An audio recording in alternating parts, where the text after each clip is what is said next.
Hello and welcome. In this video I'm going to be showing you what the distributive law is.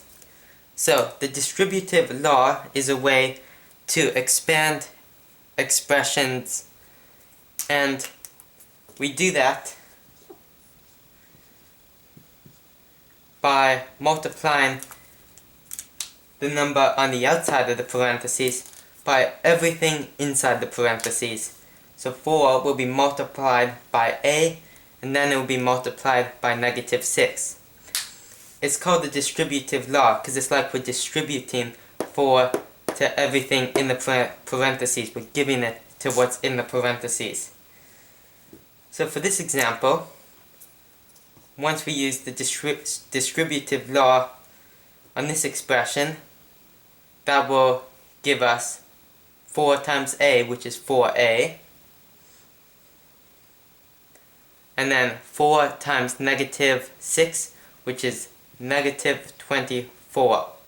So we use the distributive law in this example to get the answer 4a minus 24. We'll look at one more example, just to make sure you know this. This time, let's say we have 2x plus 8 minus 3q.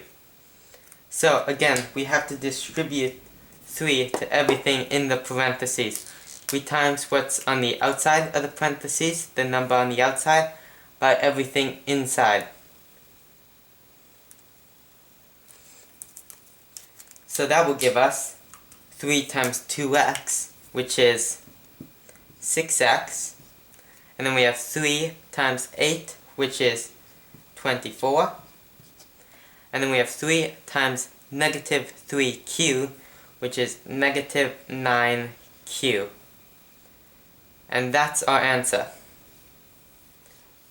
So the distributive law is a way to expand expressions, and we do that by multiplying the number on the outside by everything on the inside.